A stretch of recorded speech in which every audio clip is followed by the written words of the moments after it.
같이 조용한 기도로 수요 예배를 드리도록 하겠습니다.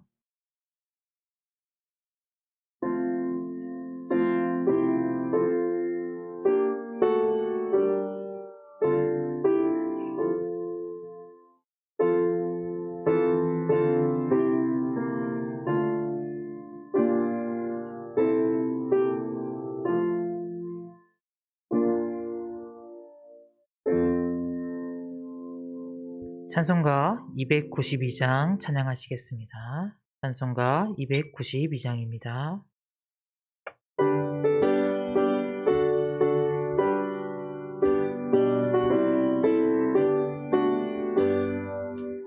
주 없이 살 수 없네 죄인의 구주여, 그 귀한 보배 피로 날 구속하소서. 구주의 사랑으로 흘리신 보혈이 내 소망 나의 위로 내 영광 됩니다. 주 없이 살 수 없네 나 혼자 못 서리. 힘없고 부족하며 지혜도 없도다. 내 주는 나의 생명 또 나의 힘이라. 주님을 의지하여 지혜를 얻으리. 주 없이 살 수 없네 내 주는 아신다. 내 영의 깊은 그 마음의 소원을 주밖에 나의 마음이 알아주리요. 내 마음 위로하사 영원케 하시네. 주 없이 살 수 없네 세월이 흐르고 이 깊은 고독 속에 내 생명 끝나도 사나운 풍랑일 때 날 지켜주시니 내 곁에 계신 주님 내 힘이 됩니다. 아멘. 조옥희 권사님 기도하시겠습니다.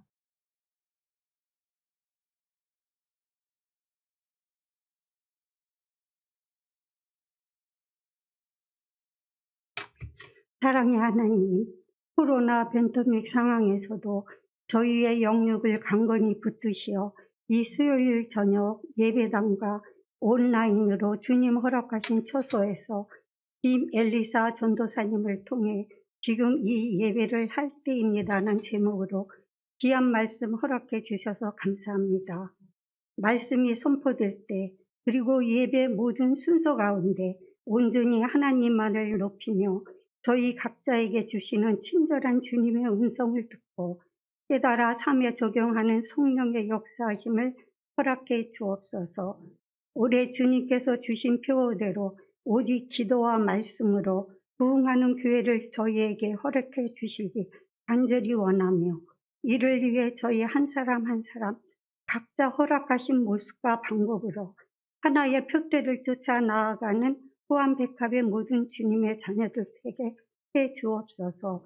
특별히 간절히 간구하오니 긴 코로나 팬데믹 상황에서 온전한 주님의 뜻을 구별하여 실천하게 하시고 주님께서 맡기신 이웃의 영혼 구원을 위해 가슴에 품고 눈물로 기도하며 고통받는 그들의 어려움을 함께 나누고 손잡아주는 저희들 되게 해 주옵소서.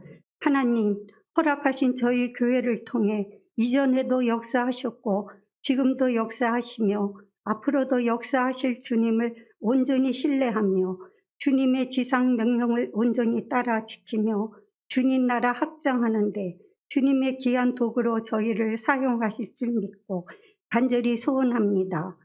이를 위해 늘 깨어 기도하며 예민하게 주님과 소통하는 저희들 되게 하여 주옵소서.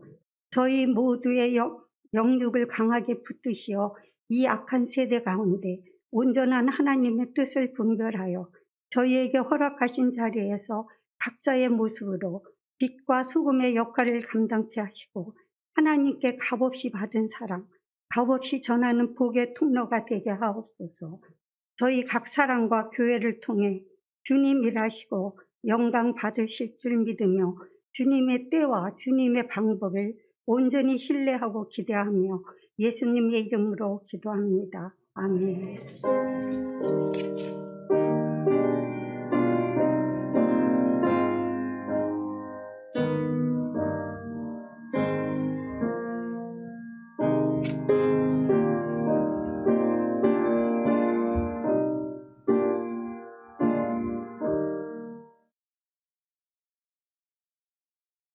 오늘 주시는 하나님의 말씀은 사무엘하 12장 15절에서 23절입니다.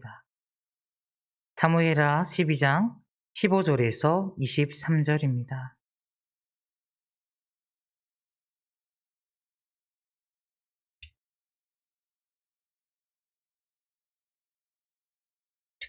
다 찾으셨으면 제가 읽겠습니다. 우리아의 아내가 다윗에게 낳은 아이를 여호와께서 치심에 심히 앓는지라.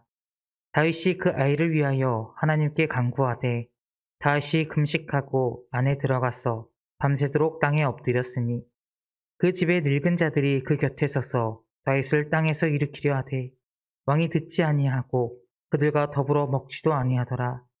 이래 만에 그 아이가 죽으니라. 그러나 다윗의 신하들이 아이가 죽은 것을 왕에게 아뢰기를 두려워하니 이는 그들이 말하기를 아이가 살았을 때에 우리가 그에게 말하여도 왕이 그 말을 듣지 아니하셨나니 어떻게 그 아이가 죽은 것을 그에게 아뢰 수 있으랴. 왕이 상심하시리로다 함이라. 다윗이 그의 신하들이 서로 수군거리는 것을 보고 그 아이가 죽은 줄을 다윗이 깨닫고 그의 신하들에게 묻되 아이가 죽었느냐 하니 대답하되 죽었나이다 하는지라. 다윗이 땅에서 일어나 몸을 씻고 기름을 바르고 의복을 갈아입고 여호와의 전에 들어가서 경배하고 왕궁으로 돌아와 명령하여 음식을 그 앞에 차리게 하고 먹은지라. 그의 신하들이 그에게 이르되 아이가 살았을 때에는 그를 위하여 금식하고 우시더니 죽은 후에는 일어나서 잡수시니 일이 어찌 됨이니까 하니 이르되 아이가 살았을 때에 내가 금식하고 운 것은 혹시 여호와께서 나를 불쌍히 여기사 아이를 살려주시는지 누가 알까 생각함이거니와 지금은 죽었으니 내가 어찌 금식하랴. 내가 다시 돌아오게 할 수 있느냐. 나는 그에게로 가려니와 그는 내게로 돌아오지 아니하리라 하니라. 아멘. 엘림 찬양대의 찬양이 있겠습니다.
찬양대의 찬양 가사가 설교의 메시지를 담고 있는 것 같아서 조용히 더 감격을 하고 올라왔습니다. 오늘 수예배 가운데 오신 성도님들을 환영하고 축복합니다. 농사에도 절기가 있는 것처럼 성경에도 절기가 있고 교회에도 절기가 있습니다. 사람은 때를 알아야 합니다. 절기에 맞춰 농사를 지어야 풍성한 추수를 거둘 수 있는 것처럼 때를 알고 때를 맞게 행동할 때 성장이 있습니다. 지금은 계절적으로 봄입니다. 그리고 교회 절기상으로는 사순절의 시작입니다. 그런데 우리 모두 사순절을 매년 배워도 안타깝게도 자꾸 잊어버리게 됩니다. 그리고 알려줘도 사순절을 지키는 것은 참 쉽지가 않습니다. 그렇게 오늘 제2수요일을 맞아 사순절이 시작되는 지금 사순절의 의미를 잠깐 설명드리고 말씀을 이어가 보려 합니다. 사순절이란 말은 헬라어로 테살코스테라는 말을 번역한 것입니다. 이 말은 40일간의 기념일이라는 뜻입니다. 그러니까 부활주일을 기점으로 계산해서 도중에 들어있는 주일을 빼고 계산했을 때 40일간을 주의 고난과 부활을 묵상하며 경건하게 보내자고 시작된 절기가 바로 사순절입니다. 그러면 왜 하필이면 40일일까요? 성경을 보면 이 40은 경건한 삶과 관련된 상징적인 수임을 알 수가 있습니다. 대표적으로 우리 주님께서 40일 동안 광야에서 금식하면서 공생애를 준비하셨습니다.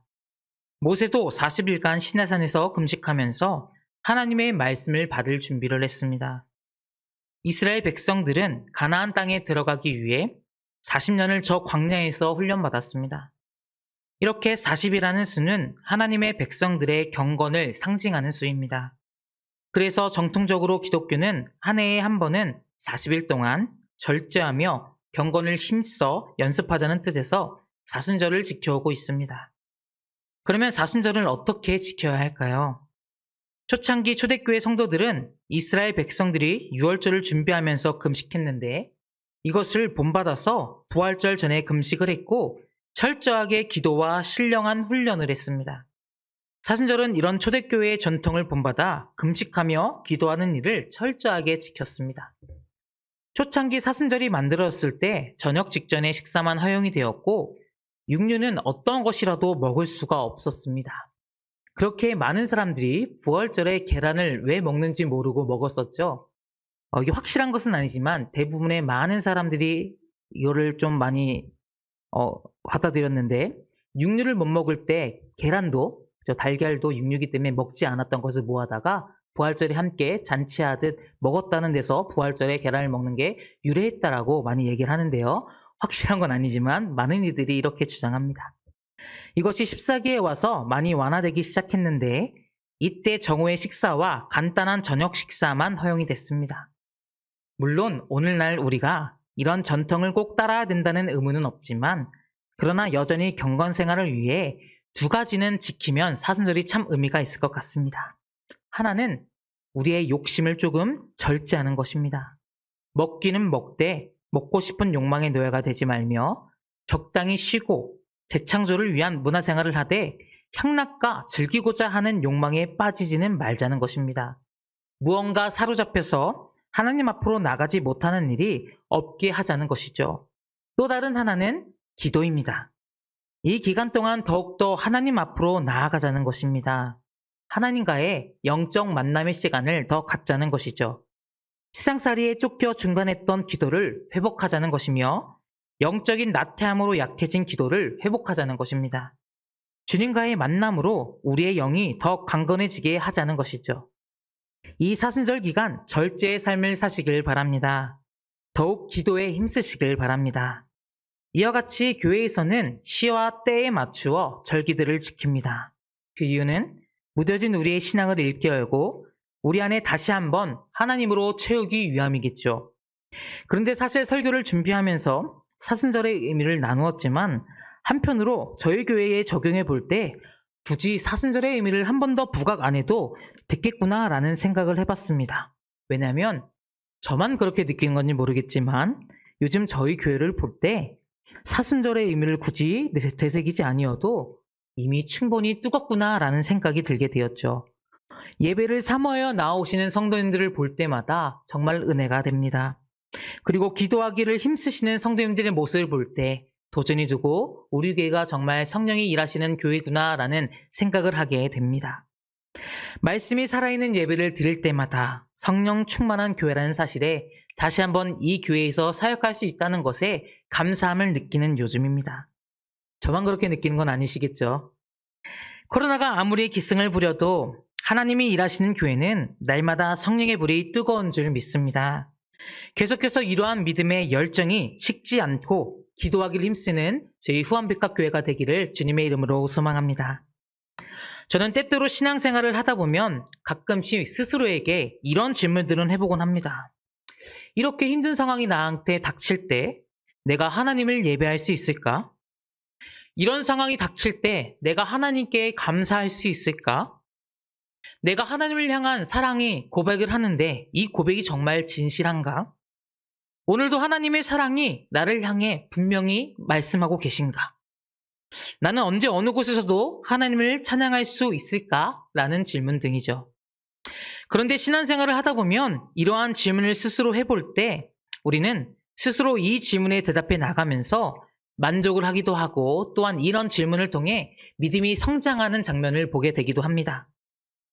그러나 어떤 때는 이 질문에 스스로가 떳떳이 답할 수가 없게 될 때 신앙에 정체가 오곤 합니다. 그러나 궁극적인 하나님의 계획과 뜻을 알아가면서 답을 배워가면서 한층 더 성숙해지는 우리의 모습을 발견할 수가 있습니다. 점점 예수님을 닮아가는 삶이 되는 것이죠. 저는 오늘 본문을 나누며 두 가지 질문을 해가면서 말씀을 나눠보고자 합니다. 오늘 본문이 쓰이기 전 내용은 우리가 잘 아는 내용입니다. 신실한 다윗 왕의 삶에 있어서 가장 큰 과거가 된 사건인데요. 바로 다윗이 우리아의 아내인 밧세바와 동침을 한 후 그걸로도 모자라 우리아를 전쟁의 최전선에 보내어 죽이기까지 한 사건입니다. 이 사건 이후 기록된 사무엘하 12장에서 15절에서 23절 오늘 본문이죠. 우리아의 아내 밧세바가 다윗의 아들을 임신하고 출산을 하는 내용으로 시작합니다. 시간이 흘러 우리아의 아내였던 밧세바가 다윗의 아이를 낳았습니다. 아들이었습니다. 이 아이는 그런데 여호와 보시기에 아름다운 출산의 과정으로 태어난 아이가 아니었습니다. 그렇게 하나님은 범죄한 다윗에게 나단 선지자를 통해 그 아이가 죽게 될 것을 예언하게 하셨는데 아이가 태어난 후 나단 선지자가 하나님의 말씀을 예언한 대로 여호와께서 그 아이를 치시니 아이가 7일을 심하게 앓다가 죽게 되었습니다. 다윗은 이 아이가 죽기 전 7일을 골방에 들어가 금식했습니다. 무조건 땅에 엎드려 하나님께 간절히 기도했습니다. 그리고 용서를 빌었죠. 하나님, 죄는 제가 지었으니 저를 죽이시고 죄 없는 이 아이는 살려 주십시오. 다윗은 하나님의 은혜를 입고자 식음도 잠도 전폐했습니다. 다윗이 오죽 심하게 하나님께 매달렸으면 주위 사람들이 오히려 왕이시여 이러다 왕이 먼저 죽겠습니다 라고 말하며 말렸을 정도입니다. 다윗은 도무지 사람들의 말을 듣지 않았습니다. 다윗은 계속해서 하나님을 붙들었습니다. 하지만 그가 아무리 하나님께 매달려 보아도 전혀 소용이 없었습니다. 그리고 7일 만에 아이는 위에서 말한 예언대로 죽게 되었습니다. 사무엘하 12장에서 제가 읽으면서 궁금증이 들었던 질문 한 가지가 바로 첫 번째 질문인데요. 죄는 다윗이 지었는데 왜 다윗의 아이가 죽어야 하는가라는 질문이었습니다. 이 질문을 생각해 볼 때 우리를 참 당혹스럽게 합니다. 객관적으로 생각해 봐도 아버지가 지은 죄를 왜 아들이 대신하여 죽어야 하냐라는 것이죠. 하나님께서 죄를 지은 다윗은 용서하여 살게 하셨으면서 왜 죄 없는 아이를 죽이셨을까요? 이것을 우리가 어떻게 이해해야 할까요?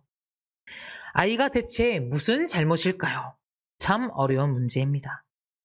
그런데 또한 신명기 24장 16절에 보면 이런 말씀이 있습니다. 제가 읽겠습니다.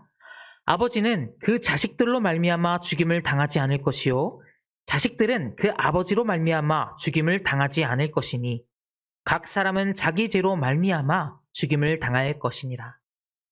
율법은 아버지든 자기 자식이든 간에 각자 자기 죄로 말미암아 죽임을 당할 것이라고 했습니다. 이 말씀은 연좌제 금지법입니다. 연좌제는 범죄인과 특정한 관계에 있는 모든 사람에게 연대 책임을 지게 하고 처벌하는 제도입니다. 이 연좌제를 막게 하려고 기록된 율법이죠. 재미있는 것은 저희 나라에도 이런 제도가 있더라고요. 대한민국 헌법 제13조 3항에도 보면 모든 국민은 자기의 행위가 아닌 친족의 행위로 인하여 불이익한 처우를 받지 아니한다라는 규정이 있습니다. 설교와는 상관이 없지만 저희 나라에도 이런 법이 있기에 제가 검색해 보다가 알게 돼서 한번 말씀드려봤습니다. 또 구약성경 에스겔 18장 20절에서 22절을 보면 이 연좌제 금지는 신명기 말씀보다 더 선명하게 기록되어 있습니다. 제가 읽겠습니다. 아들은 아버지의 죄악을 담당하지 아니할 것이요 아버지는 아들의 죄악을 담당하지 아니하리니 이인의 공의도 자기에게로 돌아가고 악인의 악도 자기에게로 돌아가리라. 그러나 악인이 만일 그가 행한 모든 죄에서 돌이켜 떠나 내 모든 율례를 지키고 정의와 공의를 행하면 반드시 살고 죽지 아니할 것이라. 그 범죄한 것이 하나도 기억함이 되지 아니하리니 그가 행한 공의로 살리라. 성경에도 분명히 이렇게 기록되어 있는데 그런데 왜 이런 일들이 일어났을까요? 왜 아들이 죽어야만 했을까요? 그것은 또 다른 성경 구절을 통해 제가 말씀드려 보겠습니다. 먼저 사무엘하 5장 14절을 다 같이 읽어보도록 하겠습니다. 시작.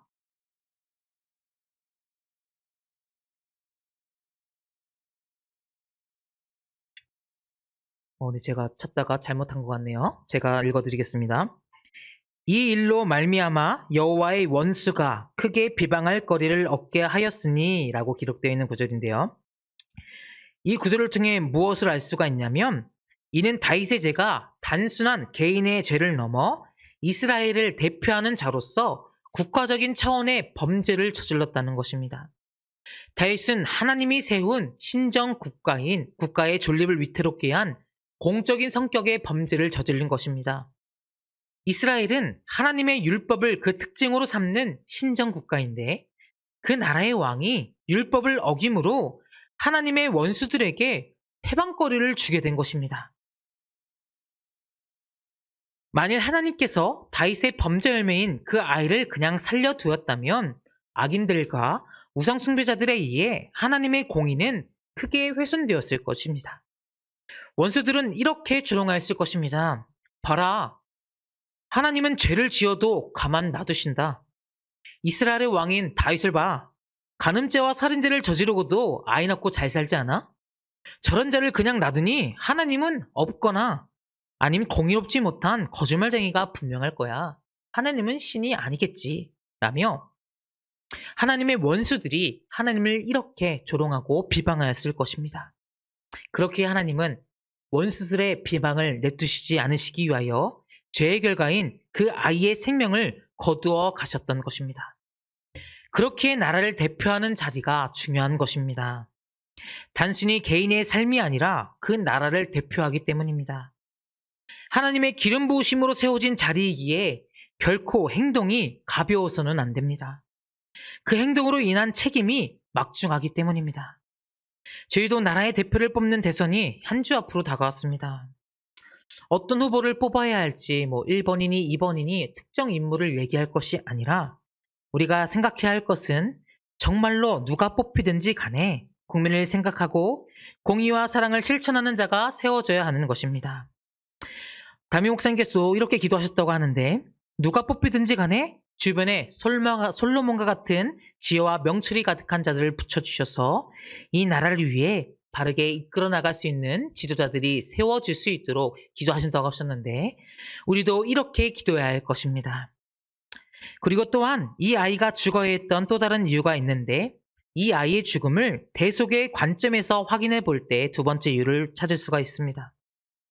하나님은 죄를 지은 다윗을 살려주는 대가로 죄의 열매인 아이의 생명을 요구하셨습니다. 2000년 전 이 땅에 오신 예수님은 그분의 죄로 말미암아 죽으신 것이 아니었습니다. 인류가 지은 죄를 인하여 대신 죽으신 것입니다. 오늘날 우리들은 그런 예수님의 십자가 희생으로 말미암아 죄를 용서받고 하나님의 자녀가 된 것입니다. 다윗의 아이는 자신의 죄 때문에 죽은 것이 아니라 다윗의 죄값을 대속하기 위해 죽었다고 볼 수 있습니다. 하나님께서는 다윗의 죄를 사해주는 대신 하나님의 공의를 이루고 영광을 회복하기 위해 아이의 생명을 요구한 것입니다. 그러므로 우리는 성경의 이러한 열애적인 사례를 통하여 인간들의 죄를 대속하러 이 땅에 오셨던 우리 주 예수 그리스도를 다시 발견하게 됩니다. 첫 번째 질문에 대한 답을 성경에서 찾아보았습니다. 왜 아이가 죽어야 하는가에 대한 질문을 하나님 당신의 이름을 다윗의 국가적인 죄로 인하여 비방거리로 만들 수 없기 때문이었고, 또한 두 번째는 다윗을 살리시기 위하여 죄의 결과로 인한 아이가 대속의 죽음이 되었던 것입니다. 아이의 죽음에 대한 것이 첫 번째 질문이었다면 저는 오늘 본문을 통해 또한 두 번째 질문이 떠올랐습니다. 오늘 본문의 뒤의 내용을 통해 다윗의 행동을 볼 때 어떻게 저러한 때에 예배할 수 있을까라는 질문이었습니다. 사실 오늘 본문을 읽으면서 첫 번째 질문보다 두 번째 질문을 더 깊이 묵상해 보게 된 것 같습니다. 오늘 본문 19절, 20절 말씀을 다 같이 읽어보도록 하겠습니다. 시작.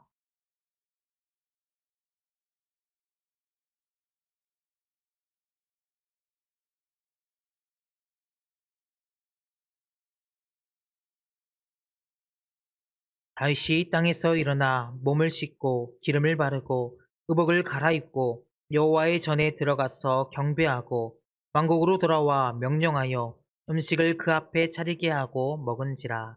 아멘. 다윗은 서두에 말씀드렸던 대로 이 문제 앞에 무조건 땅에 엎드려 하나님께 용서를 빌었습니다. 하나님, 죄는 제가 지었으니 저를 죽이시고 죄 없는 이 아이를 살려주십시오. 다윗은 하나님의 은혜를 입고자 식음도 잠도 전폐하며 기도했습니다. 다윗이 오죽 심하게 하나님께 매달렸으면 아까 말했듯 주위 사람들도 이러한 다윗을 말렸을 정도였죠.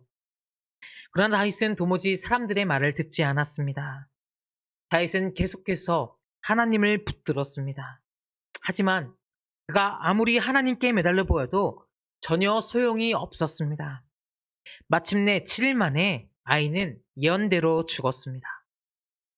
사랑하는 성도님들은 무엇인가 간절히 원하여서 하나님 앞에 간구해 본 적 있으십니까? 아마 대부분의 성도님들은 하나님을 바라보며 사시기에 하나님 앞에 전심전력으로 기도에 매달리시는 분들이신 것을 저는 압니다. 그리고 많은 응답도 받아보셨을 것입니다. 아니면 기다리라는 주님의 음성을 듣고 믿음을 더욱더 견고히 하는 시간들로 보내도 보셨을 것입니다. 그런데 하나님 앞에 가정을 위해, 사업을 위해, 교회를 위해, 자신을 위해 목숨 걸고 기도했던 제목 앞에 거절당해 본 적 있으십니까? 하나님의 응답을 기다리면서 목숨을 걸고 최선을 다하여 하나님 앞에 나아갔는데 누가 봐도 눈에 보이는 결과는 처참한 상황. 사업이 무너지고 가정이 깨지고 사랑하는 이를 보내야만 했었던, 그렇게 하나님의 은혜를 구하고 하나님의 국률만 바라보며 믿음으로 달려나갔는데 결과가 처참했던 적은 없으셨습니까? 오늘 본문의 다윗의 상황은 제가 말한 상황과 전혀 다르지 않습니다. 다윗은 금식하며 기도합니다. 간절히 기도했습니다. 제가 범죄하였으니 저의 목숨을 거두시고 아이를 살려주십시오. 그의 기도의 처절함이 느껴지지 않으십니까? 그런데 하나님의 대답은 노였습니다. 죄의 결과로 인하여 그의 기도는 전혀 응답되지 않았습니다. 그렇게 목숨 걸고 하나님의 긍휼을 기다렸는데 하나님의 응답이 오지 않았다는 것이죠. 그런데 그 후 다윗의 행동은 어떠합니까?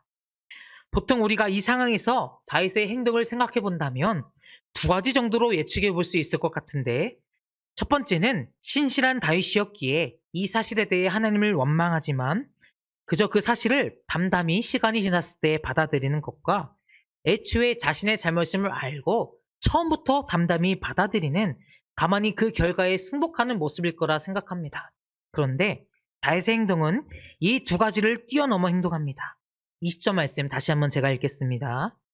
다윗이 땅에서 일어나 몸을 씻고 기름을 바르고 의복을 갈아입고 여호와의 전에 들어가서 경배하고 왕궁으로 돌아와 명령하여 음식을 그 앞에 차리게 하고 먹은지라. 여호와의 전에 들어가서 경배하고 라고 기록되어 있습니다. 성도님들은 저런 상황에서 하나님 앞에 경배하실 수 있으십니까? 저의 얘기를 죄송하지만 한번 해보자면, 사실 하나님 앞에 간절히 기도했던 기도 제목이 있었습니다. 아버지를 하나님 앞에 보내는 과정 가운데 저희 친형이 신앙이 참 없어졌던 적이 있었습니다. 그때 저의 기도는, 하나님, 저희 아버지를 미랄 삼아 주셔서 저희 가정 안에 그리고 친척들 가운데 복음이 싹트게 하여 주시옵소서라는 기도 제목이었습니다. 그리고 그 기도 중에 첫 번째 기도 제목이, 더 우선순위의 기도 제목은 바로 사랑하는 형의 신앙의 회복이었습니다. 기도의 응답인 것인지 어느 날 어머니를 통해 형이 다시 신앙생활을 열심히 하기 시작했다는 것을 들었습니다. 그런데 얼마 후에 형이 아버지가 평생 전기를 하셨었는데 그 일을 따라다니면서 일을 배웠어서 전기 공사 현장에서 일을 하게 되었습니다. 근데 일을 하던 형인 사다리에서 떨어져 허리에 금이 갔다라는 소식이 저에게 들려왔습니다. 마음에 불안함이 오기 시작했습니다. 하나님, 이제 다시 형이 신앙생활을 시작하려 하는데 형을 왜 다치게 하시죠? 혼자 저렇게 살아가려는 형, 다시 신앙 잃어버리면 어떡해요? 라는 마음을 가지고 원망이 제 마음에 싹트기 시작했습니다. 아버지가 돌아가셨을 때도 하나님 앞에 원망을 크게 해본 적이 없던 제가 간절했던 기도와 간절했던 소망이 하나님께 거절당했다라는 생각이 들자 하나님을 향하여 정말로 원망을 크게 해봤습니다. 저희 형은 세림병원이라는 곳에 입원하였는데 이것은 저희 아버지가 돌아가시기 전까지 입원하여 계셨던 곳이었습니다. 떨리는 마음으로 학교 수업이 끝나고 형을 보러 병원에 갔습니다. 병실에서 형이랑 가벼운 대화를 하고 복지를 질끈맨 형이 좀 걸어야 된다고 하며 저를 1층까지 내려와 배웅했습니다. 용기를 내서 형에게 이런 말을 건넸습니다. 하나님께서 우리에게 시련을 계속 주시는 것 같지만 그래도 하나님의 사랑이 우리 가정 가운데 있음을 형이 믿었으면 좋겠어. 사실 떨리는 마음으로 확신 없이 건넸습니다. 이런 말을 한다고 형이 다시 한번 신앙을 찾을 수 있을까? 하나님을 원망하지 않을까? 그런 마음이 큰 채로 사실 저 또한 믿음 없이 이 말을 건넸죠. 형이 욱하면서 화를 내면 어떡하지? 라는 마음도 있었죠. 근데 저희 형의 입에서 이런 고백이 나옵니다. 엘리사, 저기 5층을 봐봐. 아버지가 입원했던 곳이고 저기 형이 6층에 있잖아. 그냥 참 감회가 새롭다. 형은 신앙생활을 떠나서 정말로 주 없이 살 수 없는 사람이었는데 여기서 형이 말한 주는 다른 주입니다. 그 주는 물론 주님 주자가 아니야. 그런데 아버지의 삶을 통해 하나님을 다시 만나니까 이제 정말 형은 주님 없이 못 살 것 같아. 엘리사, 하나님께 감사하자. 저의 믿음 없는 것을 오히려 형의 고백을 통해 감사로 바꾸게 하시더라고요.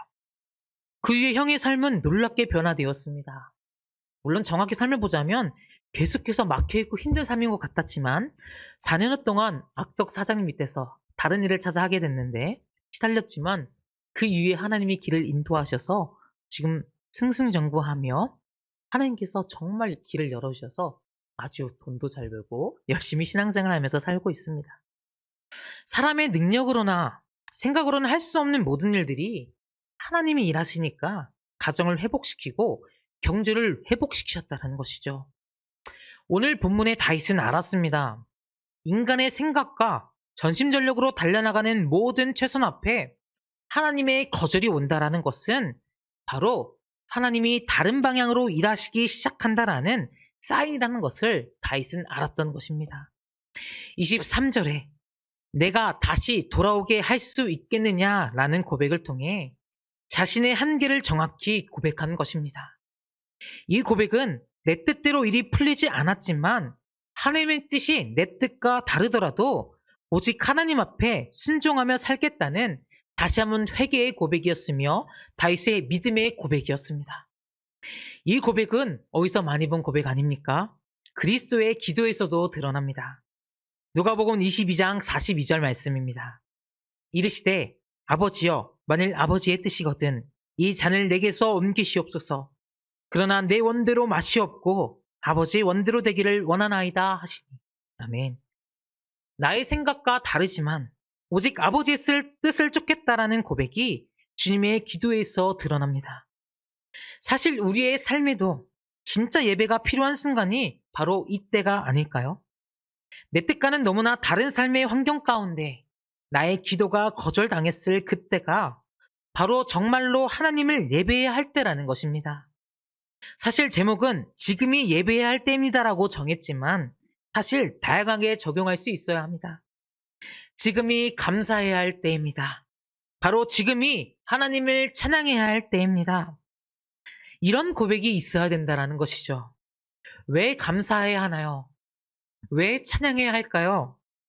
왜 이때에 하나님을 예배할 수 있어야 할까요? 그래야 주님이 바로 그때에 일하실 수 있기 때문입니다. 우리가 하나님을 온전히 신뢰함으로 내가 거절당했을 때조차 하나님을 예배하기 시작할 때 하나님께서 비로소 친히 직접 일하시기 시작하신다라는 겁니다. 마지막으로 이러한 이야기를 가진 성경의 한 이야기를 나누고 설교를 마치도록 하겠습니다. 한 여인을 소개해 보고자 합니다. 그 여인은 나만 장군의 집에 있던 한 여종입니다. 사무엘하 5장 2절 3절 말씀입니다. 우리 다 같이 읽어보도록 하겠습니다. 시작.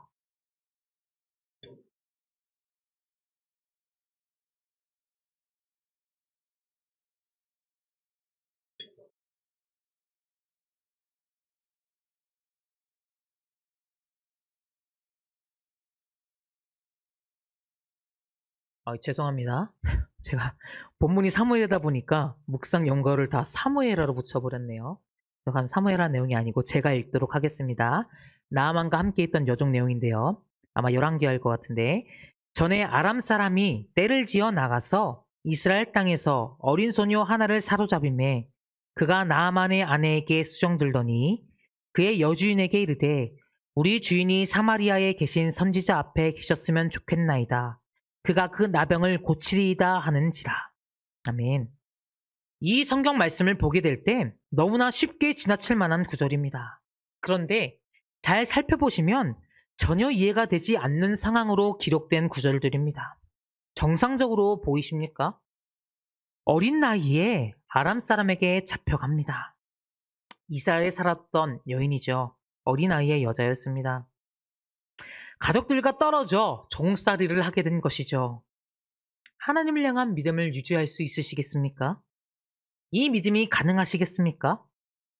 이스라엘의 하나님이 살아계신다라는 사실을 듣고 배웠을지라도 지금 자신의 상황을 살펴봤을 때 하나님을 향한 믿음을 유지할 수 있으시겠습니까?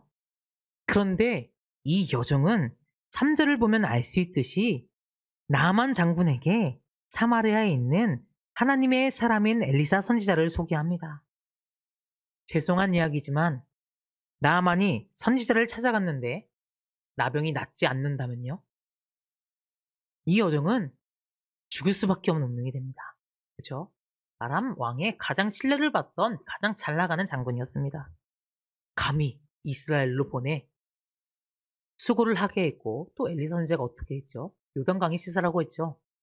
이런 일을 겪고 나서도 낫지 않았다면 이 여종은 죽을 수밖에 없는 상황인 것이죠. 그런데 이 여종의 행동은 무엇을 의미했죠? 자신의 상황과 상관없이 살아계신 하나님을 향한 신뢰하고 있다는 것을, 여전히 나는 하나님을 믿고 있어요 라는 내용이 바로 이 사마리아 선지자를 소개하는 장면에서 이 여종의 모습을 통해 볼 수 있다는 것입니다. 성경에 기록되지는 않았지만 나만 장군은 집에 가서 이 여종을 위하여 어떤 행동을 취하였을까요? 아마도 자신의 병을 낫게 인도해준 이 여종을 위한 놀라운 은혜를 베풀었을 것입니다. 어떤 내용일지는 저도 기록되지 않아서 상상하거나 말할 수는 없겠지만 거룩한 상상으로 볼 때 보답은 분명히 있었겠죠. 이해할 수 없는 그때에 여호와를 믿고 신뢰하는 자에게 이러한 은혜가 임한다는 것입니다. 내 상황과 환경과 생각과 다르게 일하실 때 어쩌면 지금이 우리가 하나님 앞에 이 여정처럼 온전한 예배를 드려야 할 때가 아닐까요? 그런데 사실 모든 삶에서 우리가 이렇게 믿음을 보일 수는 없을 것입니다.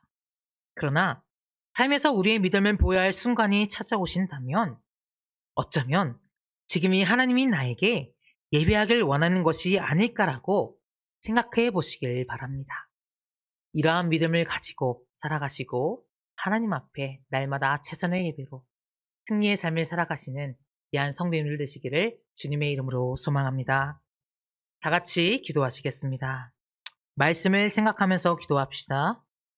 우리의 삶에서 하나님의 뜻이 보이지 않고 내 생각과 다르게 역사하시는 순간이 찾아와도 하나님을 향한 신뢰를 가지고 믿음의 예배를 드리는 삶이 되게 해달라고 기도하시고 우리 안에 예배와 신앙이 회복되어지기를 간절히 사모하며 우리 이 시간 주님의 이름 한번 외치고 통성으로 기도하며 나아가시겠습니다. 주여! 네, 주님 감사합니다. 우리 이 자리로 불러주셔서 하나님의 말씀으로 하나님 우리 가운데 은혜 받게 하시고 예배하게 하시니 감사합니다. 우리 환경과 상황이 다른 상황 가운데 놓일 때에 하나님 주의 진리의 말씀을 듣고 그 은혜를 기억하여 하나님 우리도 다윗처럼 또 이 여종처럼 하나님 앞에 우리의 신뢰를 올려드리는 삶이 되어지게 하여 주옵소서. 예배할 수 없을 때에 예배할 수 있는 저희가 되어지게 하여 주옵소서. 하나님을 인정할 수 없을 때에 인정할 수 있는 우리 믿음이 되어지게 하여 주옵소서. 그리할 때에 하나님이 우리 예배를 기쁘게 받으시고 우리 가운데 놀라운 은혜를 베풀어 줄 줄 믿습니다. 그 은혜가 우리 삶 가운데 넘쳐나서 그 은혜가 우리를 이끌어가서 그 은혜 때문에 우리가 살아가며 다시 한번 주님 앞에 놀라운 믿음의 삶을 결단하고 나아가는 저희가 되어주시도록 주님 함께하여 주옵소서. 하나님 이런 믿음을 가지고 살아갈 때 우리의 예배와 신앙이 회복되어지길 간절히 사모합니다. 주님 우리 안에 예배와 우리의 믿음을 하나님 회복시켜 주시고 날로 주님 앞에 모기를 힘쓰고 찬양하고 예배하며 기도하며 나아갈 때에 우리의 신앙이 날로 더욱더 견고해질 수 있도록 주님 함께하여 주옵소서. 실 주님만을 바라보며 날마다 감사가 넘쳐나게 하시고 날마다 찬양이 넘쳐나게 하시고 우리의 예배가 하나님께 날마다 신령한 예배로 온맘 다해 드리는 예배로 상달될 수 있도록 주님 인도하여 주옵소서. 주님의 은혜를 찬양합니다. 주님 다스리시고 일하시고 채워주시는 매일매일의 삶의 여정이 되어지게 하여 주옵소서. 주님 인도하실 주님을 찬양합니다. 주님 붙들어 주옵소서. 주님 감사합니다. 주님 채워주시옵소서.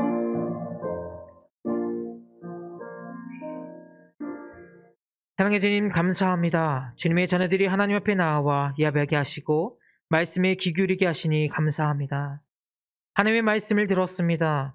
우리의 삶에서 때론 하나님의 뜻이 보이지 않고 내 생각과 다르게 역사하시는 순간이 찾아와도 하늘을 향한 신뢰를 가지고 믿음의 예배를 드리는 부안백학교의 모든 성도님들이 될 수 있도록 주님 항상 인도하여 주옵소서. 그리하여 우리가 삶을 살아감에 있어서 우리 힘으로 살아가는 것이 아니라 오직 말씀의 능력을 의지하여 주님만을 붙들므로 믿음으로 살아가는 우리 모두가 될 수 있도록 주님 인도하여 주옵소서. 주님께만 감사드리며 예수님의 이름으로 기도드립니다. 아멘. 찬송가 268장 부르시겠습니다.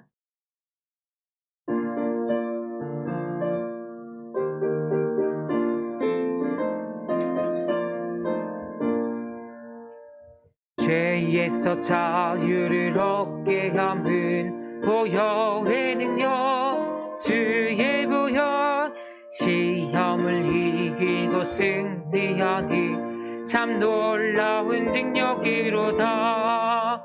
주의 보혈 능력이 또다. 주의 피 믿으오.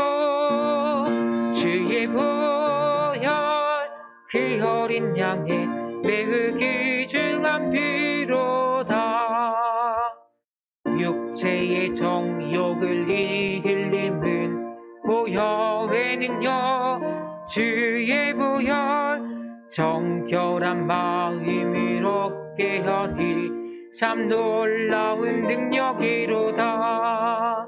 주의 보혈 능력이 또다 주의 피 믿으오 주의 보혈 그 어린 양의 매우 귀중한 피로다 눈보다 더 희게 밝히는 것 보혈의 능력 주의 보혈 부정한 모든 것 밝히시니 참 놀라운 능력이로다 주의 보혈 능력이 또다 주의 피 믿으오 주의 보혈 그 어린 양의 매우 귀중한 피로다 주의 복음을 전할 제목 보혈의 능력 주의 보혈 날마다 나에게 찬송 주니 참 놀라운 능력이로다 주의 보혈 능력이 또다 주의 피 믿으오 주의 보혈 그 어린 양의 매우 귀중한 피로다. 주기도문으로 예배를 마치도록 하겠습니다. 하늘에 계신 우리 아버지, 아버지의 이름을 거룩하게 하시며 아버지의 나라가 오게 하시며 아버지의 뜻이 하늘에서와 같이 땅에서도 이루어지게 하소서. 오늘 우리에게 일용할 양식을 주시고 우리가 우리에게 잘못한 사람을 용서해 준 것 같이 우리 죄를 용서해 주시고 우리를 시험에 빠지지 않게 하시고 악에서 구하소서. 나라와 권능과 영광이 영원히 아버지의 것입니다. 아멘.